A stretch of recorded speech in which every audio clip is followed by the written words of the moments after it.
제가 이 자리에 나와서 특별히 조영기 목사님을 소개하려고 그러는 것이 아닙니다. 조영기 목사님을 모르는 분이 어디 있겠습니까? 전 세계 어디를 가도. 제가 말씀을 드리고 싶은 소개는, 제가 젊었을 때는 조 목사님을 잘 이해 못했습니다. 신학적으로도 좀 경향이 달랐고 또 자라온 배경도 달랐고, 근데 제가 조 목사님을 만나 뵙고 개인적인 교제를 하면서 이분의 이야기를 들으면서 또 격려해 주시고 축복해 주시고 그런 일을 겪으면서 조 목사님이 가지고 계시는 예수님이나 내가 믿는 예수님이 똑같구나, 그걸 알았어요. 근데 조 목사님이 한참 한국교회에서 부흥을 일으킬 때 핍박을 많이 받으셨거든요. 또 공격도 많이 받으시고. 근데 이분을 알면 알수록 어쩌면 그렇게 내가 봤던 성경, 내가 믿었던 성경, 저는 장로교회 목사지만 제 목회와 선교의 중심에는 성령님이 계시거든요. 그래서 참 신기하다. 참 신기하다. 목사님하고 비슷한 게 여러 가지로 많습니다. 이 자리에서 다 말씀드리기는 어렵지만은 그렇게 따뜻하고 아버지 같고 형님 같고 그립고, 제가 일본에 있으면서 제일 그리운 분이 조 목사님이세요. 특별히 김준곤 목사님하고 오카는 목사님이 제 개인 멘토 같으신 분인데, 그분들이 떠나고 나니까 불현듯 조 목사님이 생각이 났어요. 하나님, 이분은 좀 오래 있다 천국으로 데려가 주십시오. 한국교회 부흥의 역사에 빼놓을 수 없는 분입니다. 일본 교회 부흥에 빼놓을 수 없는 분입니다. 전 세계 어디를 가서나 저는 그분의 열정을 담고 싶고 그분의 믿음을 담고 싶고 그분의 비전을 담고 싶습니다. 오늘 무슨 말씀을 하시든지 은혜가 될 거예요. 왜냐하면 삶 자체가 하나님께 드려진 분이시기 때문에 그렇습니다. 박수를 한번 뜨겁게 다시 환영합니다.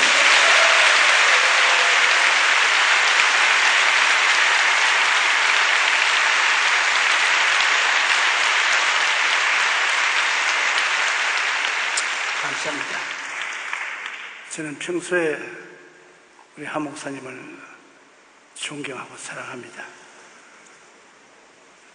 그냥 어느 정도 존경하고 사랑하는 것이 아니라 내 형제보다 더 가차이 느끼고 늘 하 목사님 건강을 위해서 걱정을 하면서 어디 좋은 약이나 의사가 있다면 제일 먼저 하 목사님 생각을 합니다. 왜냐하면 저도 올해 74살인데 지금까지 살면서 한 번도 완전히 건강해 본 적이 없습니다.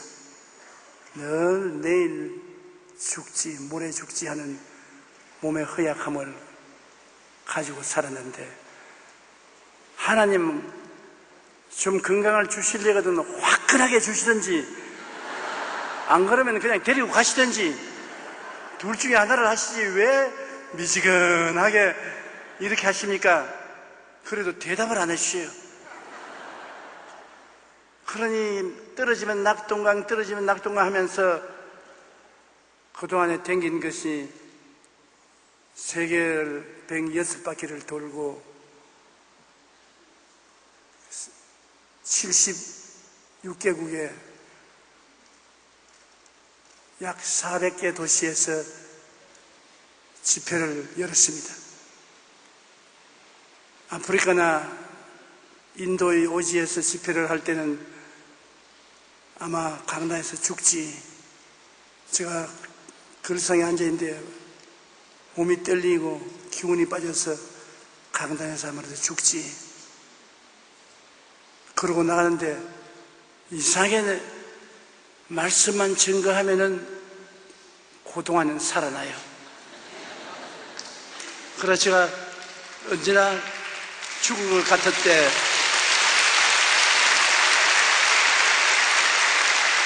강단에만 서면 살아난다. 그래서 요 사이도 주일 우리 가족들이 오늘은 올라가지 마십시오. 오늘은 몸이 너무 안 좋으니까 올라가시면 내가 늘 하는 말은 올라만 가면 산다. 저기 못 올라가서 그렇지 올라만 가면 성령의 능력으로 산다. 그래서 하나님의 은총으로 자비와 긍휼로 두 번 완전히 죽었다가 살아나고 최근에는 삼성병원에 가서 심장수술도 하고 뭐 안 한 게 없어요. 그러면서도 지금 살아있어서 제가 뭐를 결정을 내렸냐면은 90살까지 살기로 결정을 내렸습니다.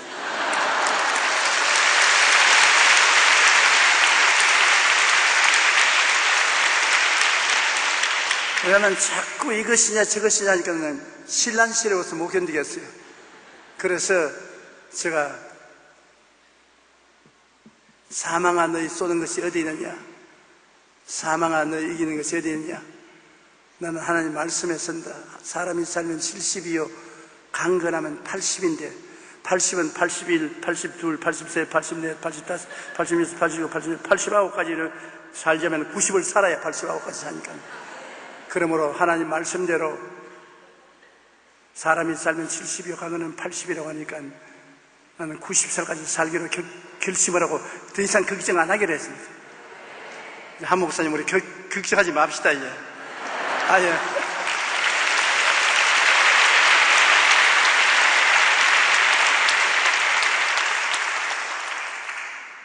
저는 우리 한 목사님을 신앙의 동지요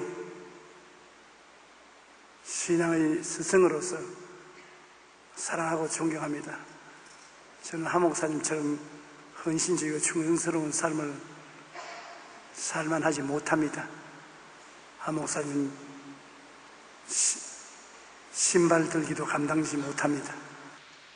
그러나 제가 지금까지 목회를 50년 넘도록 하면서 느낀 것은 사람마다 하나님이 예정하시고 택한 사역이 있어요. 내가 그 길로 가기를 원한다고 그곳에 가는 것이 아닙니다. 하나님이 예정하신 것입니다. 예를 들어 말하면 일본 1천만 구령이라는 말은 제가 제일 먼저 했습니다. 저는 일본을 사랑했어요. 내가 한국에 같이 오니까 일본에 반이 있고 한국에 반이 있으면서 일본 선교를 위해서 일하겠다고 해서 제일 먼저 일본에 들어가서 홋카이도부터 규슈까지 집회를 하고 다니는데 그런 나를 하나님은 일본에서 멱살 잡고 야 이 자식아 한국에 오너라. 그 왜 갔노? 그럼 일본은 어떻게 합니까? 내가 알아서 하니까 걱정하지 마라. 한 목사님이 일본을 갔다 놨어. 영 계획하지 않은 겁니다. 생각할 수 없는 일인 것입니다. 나는 한 목사님은 미국이나 갈지 일본은 안 갈 줄 알았어요. 그런데 당신이 원치 않는 하나님이 작정하시면 별 도리 없는 것입니다. 일본에 가서 앉혀놓은 것입니다. 여러분도 한 가지입니다. 여러분이 이 자리에 앉아서 하나님의 은총을 받고 주의 성령의 은혜를 받도록 기다리지만은 종국적으로 하나님이 정하신 그 길로 여러분 가게 되고 또 가야만 하는 것입니다. 여러분이 인간의 수단과 방법으로 되질 않습니다. 하나님이 예정하신 그 길에 가게 되는 것입니다. 하나님은 여러분이나 제가 태어나기 전에 영원전에 그리스도 예수 안에서 하나님 백성으로 택하시고 여러분과 내가 살아갈 길을 예정해 놓았어서 그 예정의 길을 우리가 따라서 살아가야 되는 것입니다. 제가 젊을 때는 잘 몰랐는데 이제 80에 가까우고 50년 넘게 목회를 하고 살아온 뒤를 돌아보니까 제 힘으로 한 것이 하나도 없어요. 다 하나님이 하셨지. 실패는 제가 했고 성공은 전부 하나님이 하게 해주신 것입니다. 진짜로 농담이 아닙니다. 얼마나 하나님의 섭리가 놀라운지 말로 다 할 수 없어요. 오늘 나누면 행복이라는 제목을 주시는데 이것조차도 하나님이 제게 주셨다고 생각합니다. 왜냐하면 제가 50년 목회를 마치고 은퇴를 하면서 하나님께 기도했습니다. 하나님, 이제 아무것도 바라는 것이 없습니다. 교회 목회도 50년 동안 해보았고 온 천하 만국에 나가서 복음도 전개해보았고 이제 다 끝냈습니다. 이제 뭘 할까요? 하나님께서 저희 마음속에 주신 말씀이 사랑과 행복 나누는 운동을 하라. 사랑과 행복 나누는 운동을 하라. 가난하고 헐벗고 굶주리고 고통당하는 사람이 국내외에 얼마나 많은데 외국을 향해서는 선한 사람이라는 무브먼트를 NGO를 세우고 한국에서는 사랑과 행복 나누기 운동을 해서 불쌍하고 가난하고 헐벗고 굶주린 사람과 함께 살라. 그 말씀을 주셔서 글을 시작했습니다. 그 일을 시작하고 난 다음에 외국은 중국과 동남아 일대를 합쳐서 한 4,000명의 어린아이들에게 심장 수술을 해 주었습니다. 말이시 어르신 돈 많이 듭니다. 걔들 한국에 올 돈이 없어요. 병이값 지불하고 호텔값 지불하고 심장 수술 비용 드리고 그러고 해드리고 그 다음에 북한 평양에 심장병원 세운데 요새 정부끼리 서로 투닥투닥해서 일하다가 말고 깍대기만 세워놓고 내부 설교는 못하지만 곧장 할 것입니다. 많은 헐벗고 굶주린 사람 집을 지어주고 수리해주고 병원비를 떼어주고 학비를 떼어주고 생활비를 떼어주는 이 운동을 하고 있는데 마침 이 일을 하는데 이 제목을 나에게 주었으니 꼭 먹고 알 먹고 저는 설교 준비하는데 별로 힘들지가 않아요. 여러분, 사실 목사가 설교를 한다는 것은 쉬운 일이 아닙니다. 설교 한 편을 지으려면 한 달 이상을 고민을 해야 됩니다. 몰라요. 설교 잘하는 사람은 어떻게 하는지 몰라도 제가 며칠 전에 장경동 목사님을 만나서 식사를 하면서 그분 부흥사니까 당신 천재다. 내가 보니까 나는 당신 도저히 흉내를 못 낸다. 어떻게 그렇게 설교를 자주 하고 많이 하노? 나는 하나 설교 지어놓으면 몇 분 우라먹어야 되는데 당신 날 새로 하는 거 보니까 천재다. 그러니까 자기는 날 보는 말이 아유 우리는 어르신 뒷 그림자도 못 따라갑니다. 그 몰라서 그렇다. 나는 설교 한 편 준비하려면은 모든 훌륭한 사람의 책을 수없이 읽고 그래도 설교가 안 나오면 그 사람들도 뺏긴다. 다 뺏기면 들통날 것이고 내용을 좀 빌려가지고서 내 설교를 만들어서 내가 설교하기도 한다. 그러니까 목회자가 여러분 하나님 말씀을 전가한다는 것 쉽게 생각하면 안 됩니다. 그러므로 하나님이 여러분을 목회자로 부르셨거들랑 몇 번 생각해 보십시오. 정말 잘하려면 고생해야 됩니다. 아무렇게나 하려면 그야 상관없지요. 어떤 사람이 저기 와서 이제 목사님 은퇴했으니까 남은 인생의 꿈이 뭡니까? 이제 꿈 다 이루어졌지요. 꿈이 뭡니까? 그래서 다 이루어졌는데 나머지 한 가지 꿈이 있다. 그 무슨 꿈입니까? 설교 잘하게 해달라. 설교 잘하게 해달라는 그 꿈이 내 마음에 있다. 아니 그 이상 더 얼마나 설교를 잘하려고 합니까? 내 설교를 교인들이 듣고 하나님 앞에 간을 뽑아 놓을 정도로 감동을 받을 수 있는 그 설교를 할 수 있도록 하나님께 내가 기도하고 그것이 내 꿈이다. 설교만 잘하게 되면 더 이상 바랄 것 없다. 여러분도 혹시 저 기억하거든 설교 잘하도록 기도 좀 해주시기 바랍니다. 나눔이 왜 행복이냐? 우리 국가적으로 굉장히 저는 행복을 느낍니다. 이제 곧 G20 서울 대회가 열리지 않아요? G20란 전 세계 생산 규모의 85%를 차지하는 선진국 대열의 국가들이 모여서 세계적인 경제 상황을 인도하는 것입니다. 우리가 해방이 되고 6.25가 끝나고 난 다음에 한국의 GNP가 얼마였냐면 600달러였습니다. 한 사람이 600달러입니다. 감히 선진국에 들어오려고 꿈도 못 꿨었습니다. 그런데 지금은 3만 불 가까운 국민 소득을 갖게 되고 그래서 세계 선진국 대열에 들어서게 되고 더구나 의장국이 된 것을 생각할 때 이거 정말 가슴 뿌듯한 일인 것입니다. 왜냐하면 G20 대회에서 20개국의 수상들만 오는 것이 아닙니다.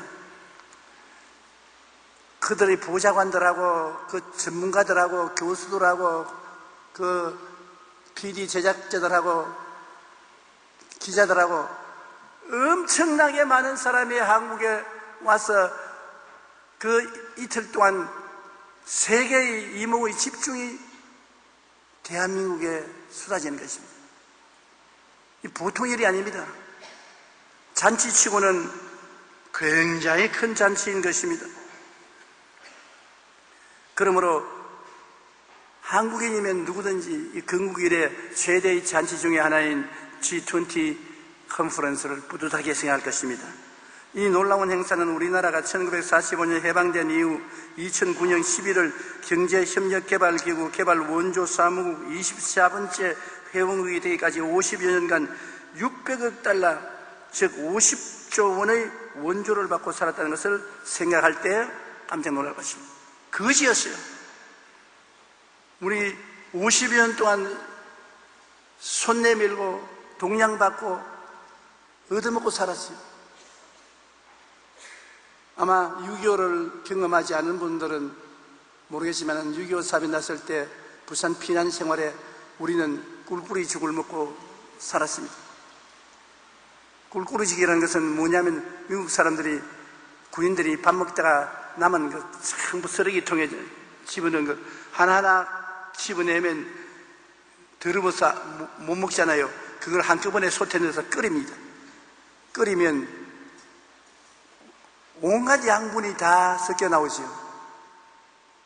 그러면 그걸 또 팝니다. 그럼 그 꿀꿀이죽을 사 먹으려고 줄을 서는데 그것도 돌아오기가 힘들어요. 그때 제가 외국인들을 볼 때 얼마나 우리보다 훌륭한 사람인 것까지 보이고 달나라에서 온 것 같아요. 너무나 위대하게 보입니다. 우리는 너무나 못나 보이고 영원한 거지로밖에 보이지 않았었습니다. 그런데 어떻게 우리가 원조를 받는 우리가 원조하는 나라가 되었습니까? 제가 전 세계 여러 나라를 복음을 전하고 다녔지만 놀라운 것은 우리나라만큼 녹화 사업이 잘 된 나라가 없습니다. 나무를 많이 심은 유럽도 지금 우리나라 못 따라와요. 여러분, 이제 우리나라를 비하할 필요 없습니다. 제가 유럽에 처음 갔을 때는 우리나라는 황무지였었습니다. 나무가 없고 도로가 형편없었습니다. 그런데 그동안에 부지런히 나무를 심고 마을길도 닦고 도로를 포장하고 해서 어느 곳에 가나 나무가 심어서 푸르단 말입니다. 일본이 식목을 잘해서 아주 많이 푸른데 일본 뺨칠만 치면 우리도 푸르다고요. 그리고 도로 시골까지 포장이 다 되어 있습니다. 다녀보면 놀라우게 포장되어 있어요. 그리고 우리 국민 소득도 그만하게 세계에서 어깨에 힘을 줄 만큼 되어서 어느 곳에 가나 우리가 두고 살 수 있으니 얼마나 행복한 일인 것입니까? 나눔을 받다가 나누어 주는 나라가 되었다는 것은 기쁨스럽고 자랑스럽게 말로 다 할 수 없는 것입니다. 왜냐하면 나눔은 행복입니다. 행복하기 때문에 나누는 것은 아닙니다. 나누기 때문에 행복한 것입니다. 사람들은 생각하기를 웃기 때문에 기쁘다고 생각하는 것입니다. 기쁘기 때문에 웃는다고 생각하는데 기뻐질 때까지 기다리려면 하루 종일 기다려도 안 옵니다. 웃기 때문에 기뻐지는 것입니다. 우리 집에서 밥을 하고 빨래를 하고 집안을 돌보는 우리 교회 성도 한 분이 계신데 나는 그 자매님이 나보다 더 훌륭하다고 생각합니다. 너무 잘 웃어요. 벌레가 하나 기가는 것도 보고도 깔깔깔 웃는데 나는 아무리 웃으라도 안 웃어져요. 그게 뭐 무섭습니까? 어떻게 잘 웃는데, 그런데 하루 종일 그 생활을 가만히 보면 정말 행복하거든. 자꾸 웃으니까 굉장히 기뻐하고 행복한데 나는 행복하지 않아요. 남에게 설교할 때는 예수를 믿고 염려 근심을 주께 다 맡기고 마음에 행복하라고 설교를 하면서도 실제 생활에 그 자매님은 없었으면 내가 괜찮겠는데 그 자매님이 있기 때문에 자꾸 비교해보는 것입니다. 비교해보니까 저 자매님보다 내가 훨씬 안 행복하단 말이야. 저 자매님보다도 나는 사택도 있고 나는 밥도 좋은 거 먹고 돈도 그 자매님보다 많고 옷도 잘 입고 대접도 받는데 왜 저 여자는 자꾸 웃고 나는 안 웃노 말이야.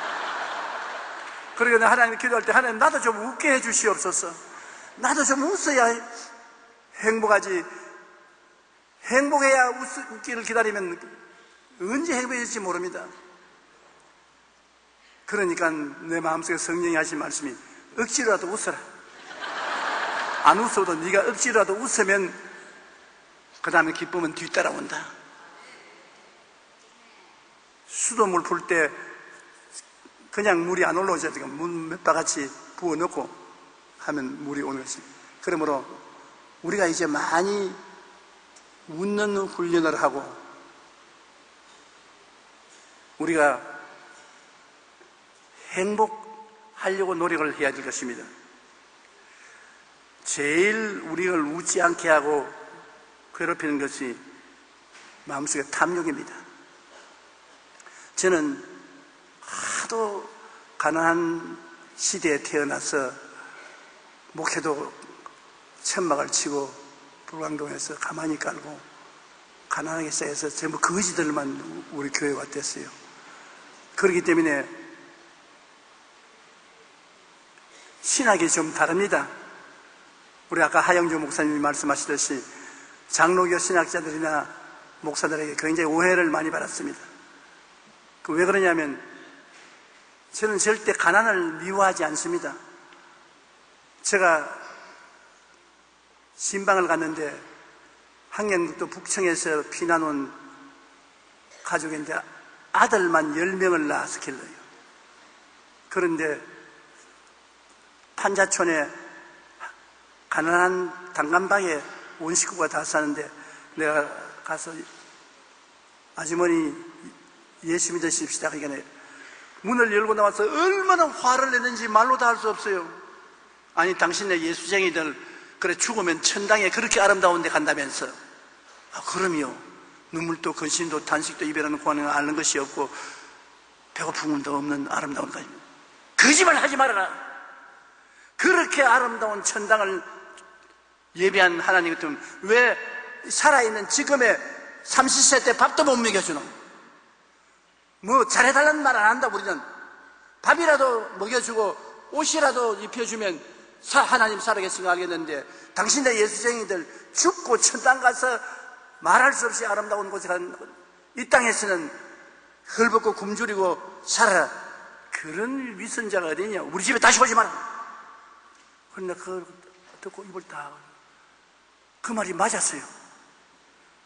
내가 많은 설교를 듣고 감동을 받은 일이 많지만 그 자매님 그날 설교를 듣고 내가 감동을 받았어요. 그래서 내가 천막교회에 왔어요.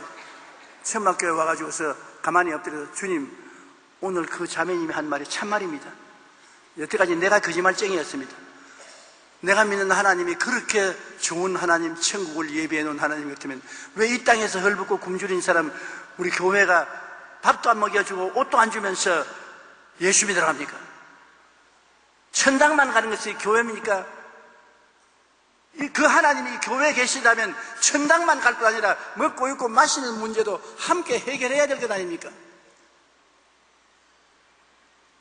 많은 목사님들이 예수 믿으면 헐벗고 굶주리고 가난해도 참고 견디라는데 난 못 참겠습니다. 부자들은 참을지 몰라도 이 가난한 사람 앞에 내가 무슨 말 하겠습니까? 그러면서 성경을 읽으니까 성경에 보니 예수님은 목회를 시작한 지 마태복음, 마가복음, 누가복음, 요한복음 보니까 3분의 2는 병 고치고 가난하고 헐벗고 굶주린 사람 먹이고 돌보는 데 시간을 보내십니다. 예수님이 순수한 복음만 증거한 것은 3분의 1 정도 꼭 병 고치고 헐벗고 굶주린 사람 주님께서 돌보아 주셨습니다. 여러분, 예수님이 광야에 나갔을 때 오후가 되었습니다. 왜 오후에 나냐면 광야는 더우니까 햇빛을 피해서 땀나지 않게 하기 위해서 광야에 나갔는데 남자만 5,000명. 그러니 상상할 수 있잖아요. 부녀자 합치면 15,000명이지 20,000명은 됐을 겁니다. 그런 군중이 모였는데 예수님이 어떻게 해서 알면서도 빌립 보고 빌립아 저들에게 먹을 것을 주라고 했습니다. 그럼 빌립이 뭐라고 말했습니까? 주님, 말씀을 전가하고 병만 고쳐줬으면 충분합니다. 먹는 문제까지 교회가 해결할 필요 없습니다. 각자 집으로 돌아가고 동리로 가서 사 먹을 것을 스스로 문제 해결하더라도 이식주 문제 스스로 해결하더라도 무슨 교회가 밥 먹고 입고 마시는 것이 해야 됩니까? 빌립이 요사이 현대어로 말하면 그렇게 예수님께 대답했습니다. 예수님은 빌립아 저들을 어디에서 우리가 떡을 사서 저들을 먹이겠다는데 빌립은 단양에 거부했습니다. 그런데 복음도 전하고 병도 고치고 먹는 것도 해결해야 되겠다고 생각하는 제자가 있었습니다. 안드레였습니다. 예수님에게 보리떡 5개와 물고기 2마리 어림도 없습니다. 그걸 가지고 와서 주님, 이 많은 사람에게 이것이 얼마 되겠습니까만 가져왔다. 문제는 그 보리떡 5개와 물고기 2마리 양에 있지 않고 그것을 가져온 신앙의 질에 있는 것입니다. 안드레는 교회가 말씀만 전가하면 되었지 이식주 문제는 해결 안 해도 지가 굶어 죽든 천당에 올라가면 잘 살 테니까 내버려 놓아라. 그렇게 생각하지 않았습니다. 예수님도 그렇게 생각하지 않았습니다. 보리떡 5개 물고기 2마리를 내놓은 예수님이 그것을 가지고 90,000명의 사람들이 다 배불리 먹고 12바구니 남게 해준 것입니다. 그 예수님이 달라졌어요? 나는 그날 천막에서 엎드려서 주님, 나는 안드레와 같이 우리 천막교회가 아무것도 할 수 없지만은 천막교회에서 그래도 우리가 먹는 빵하고 우리가 입는 옷하고 신발하고 나누어 주면서 예수 전도해야 되겠습니다. 그리고 부자 돼야 되겠습니다. 부자 돼야 되겠습니다. 안 믿는 사람들이 부자가 돼가지고서 나이트 클럽에 가고 술 먹고 엄청 망칭하고 좋은 차 타고 다니고 온갖 지랄 다 하는데 왜 예수 믿는 사람 부자 돼가지고서 가난하고 헐벗고 굶주린 사람 도와주는 것이 하나님 뜻이 아니겠습니까? 나는 빌립 아니고 나는 안드레가 되더라도 하나님 우리 부자 되게 해주시옵소서. 그때 제가 깨달은 것은 탐욕만 저버리면 돈이 태산같이 많아도 악이 아닙니다. 탐욕이 들어와서 물질을 악으로 만드는 것입니다. 탐욕이 떠나고 나누어주는 선이 들어오면 물질은 다다익선입니다. 많으면 많을수록 좋습니다.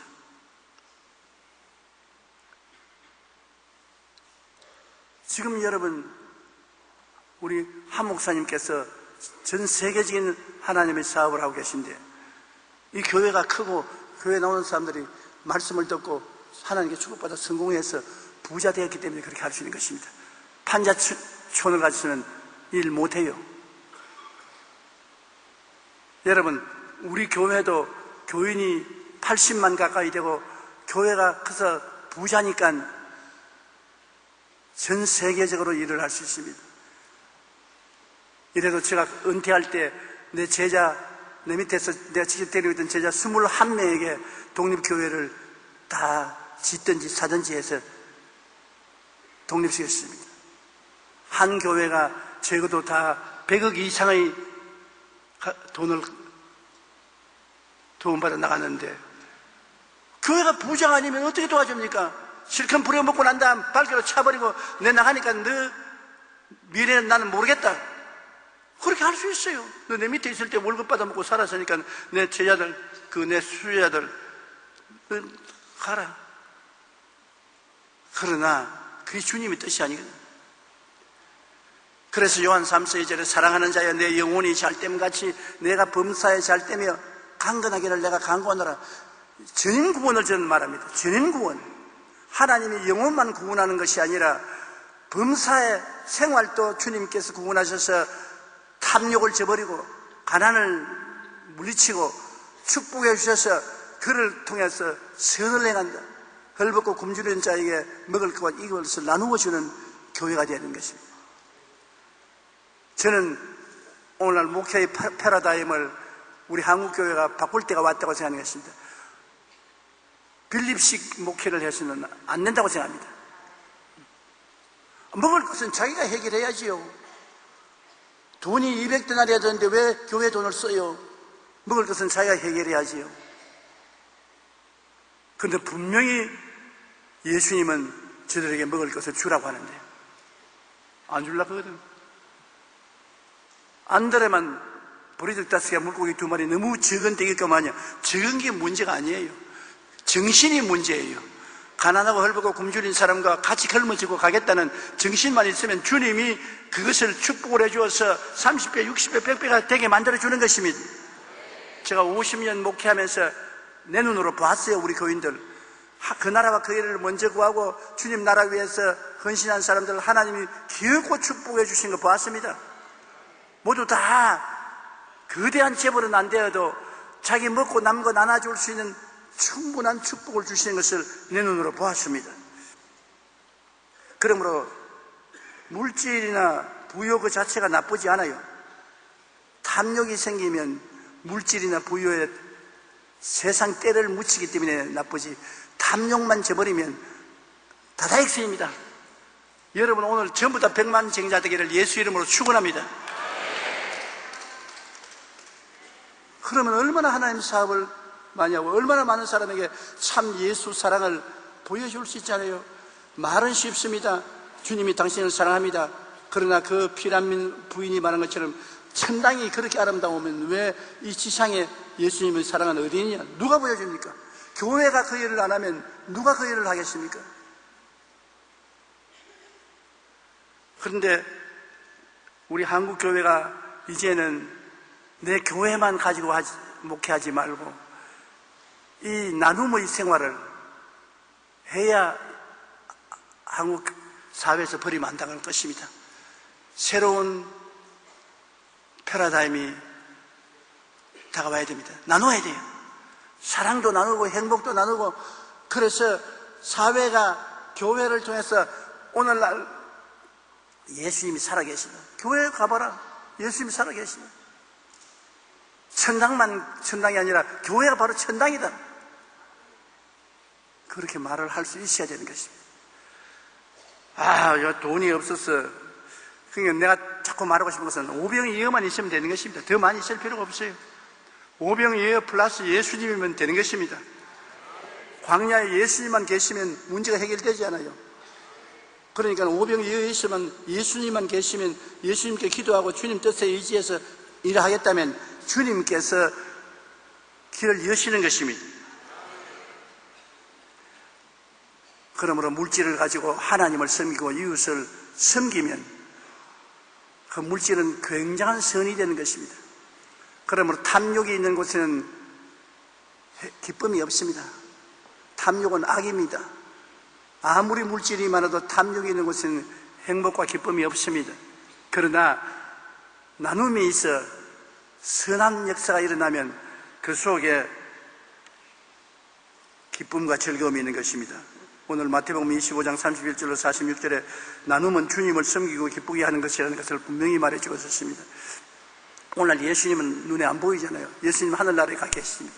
그러나 예수님은 재림하셔서 곧장 양의 나라와 염소의 나라로 세상 사람들을 분리시키고 심판하겠다 했는데 누가 양이고 누가 염소입니까? 주님께서 내가 굶었을 때 먹여주고 내가 아팠을 때 치료해주고 내가 헐벗을 때 입혀주고 내가 있을 곳 없을 때 있을 곳을 마련해 주었으니 내가 보답하겠다.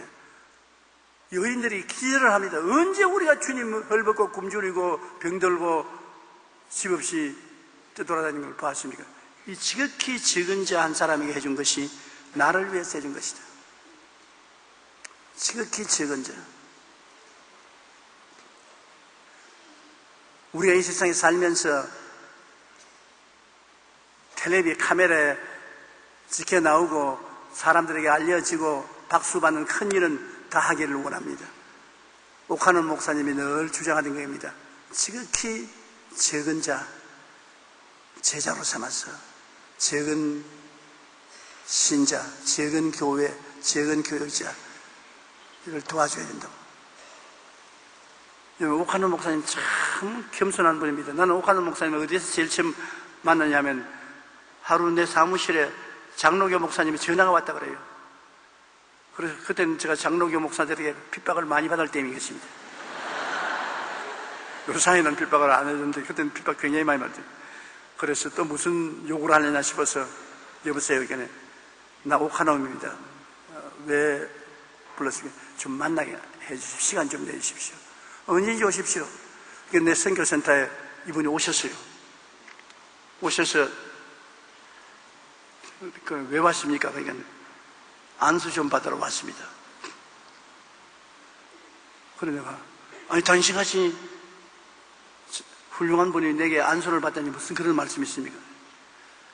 내가 하고 있는 교육 훈련 학교가 조직은 잘 돼 있는데 내가 파워가 없어요. 내가 가르치는데도 파워가 없고 기도하는데도 파워가 없고 내가 파워가 없어요. 그 파워를 얻기 위해서 미국에 가서 미국의 저명한 신령한 사람에게 안수를 받아야 되겠다고 기도하니까 마음속에 성령이 말하기를 한국에 성령 받은 사람인데 미국까지 왜 가노? 왜 한국 사람은 무시하고 미국으로 가려고 하노? 한국 사람 누굽니까? 그러니까 조용기 목사니까 다 욕을 하지만은 나는 조용기 목사를 히스기야 왕보다 더 사랑한다. 가라. 그래서 왔다고 안수하라고 합니다. 근데 내가 죽어도 안수 못한다. 나 당신에게 안수했다가 잘못하다가 벼락 맞을 수 있다. 그러나 머리를 꿇어안고 머리를 내밀는데 어떻게 합니까? 나도 꿇어앉고 같이 얼싸안고 같이 성령의 능력을 달라고 기도한 적이 있습니다. 그 길로 나하고 친해져서 신학적으로 나하고 도무지 안 맞는데 사랑으로 서로 마음이 맞아서 많은 일에 서로 이야기하고 동의했는데 내가 꼭 아까운 것은 그분이 더 살 수 있는 데 갔어요. 왜냐? 나하고 신학이 달라서.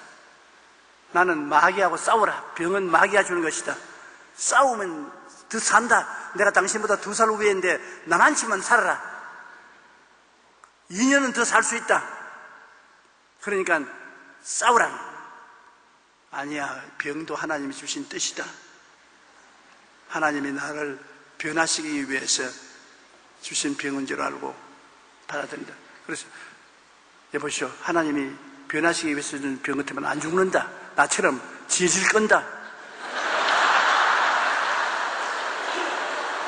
그런데 당신은 변화시키기 위해서 준 병이 아니고 죽을 병으로 들었다. 지금 병원에서 죽는다 그랬다. 그러니까 이거는 하나님 뜻이 아니니까 싸워야 된다. 안 싸워요. 그러니까 그냥 가셨단 말이에요.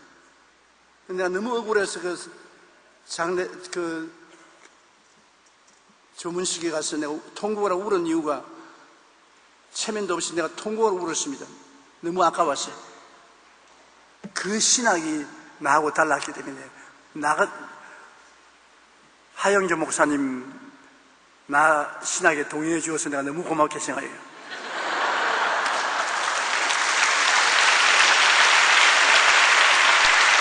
저 양반 또 죽는 것이 하나님 뜻이라 하면 이 일을 어떻게 감당합니까? 절대로 하나님이 주신 병은 안 죽어요. 질질 끌고 죽을 것 같으면서 안 죽는다고.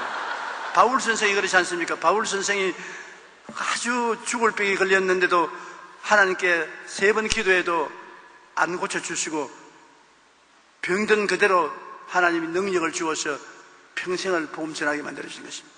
이제 두고 보세요. 나나 우리 하영정 목사님은 안 죽어요. 90까지는 산다고. 마음에 그런 결심을 해야 되는 것입니다. 근데 주님께서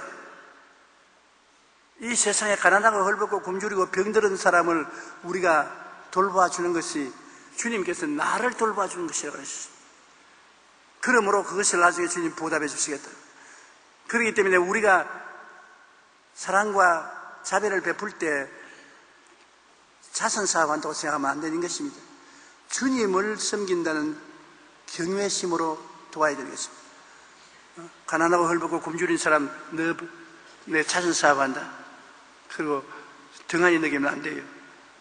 주님을 섬기듯이 그들을 섬기고 모시고 돌봐야 되는 것입니다. 내가 시간을 너무 많이 차지하기 때문에 이제 거쳐야 되겠는데, 가장 큰 문제가 권력자는 권력을 주면 안 내놓고 목사는 마이크만 주면 안 내려놓습니다.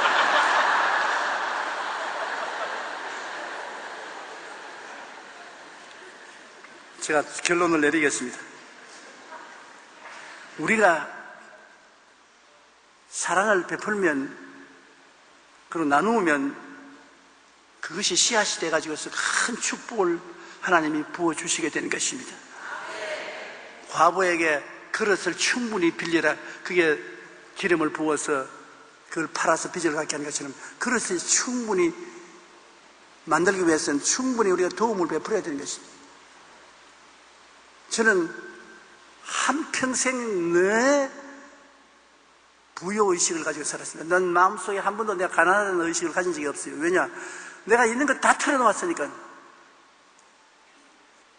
내가 제가 만든 것이 많기 때문에 해외 구제 국내 사업을 위해서 다 털어놨는데, 그러고도 좀 남는 것은 마누라에게 다 뺏겨버리고, 나이를 먹으니까 젊을 때와 달라서, 젊을 때는 내가 마누라에게 큰 소리 했는데 이제는 큰 소리도 못하고 이제는 있는 거 다 보고하고 탔어야 돼요. 그러나 내 마음속에 절대로 가난의식을 가진 적이 없는 것은 내가 하나님께 심었으니까 주라 그래야만 돌려줄 것이니고 후회되어 눌러 흔들어 넘치게 해서 안겨주리라. 그걸 기대하고 있는 것입니다. 언제나 주님이 나를 돌봐주신다. 나만 아니라 우리 성도들도 꼭 한 가지입니다. 주면 하나님이 흔들어 눌러 넘치게 해서 안겨주신다. 그렇게 분명한데 왜 우리가 사랑을 나누지 않고 같이 잘 살려고 노력하지 않는지 알 수가 없어요.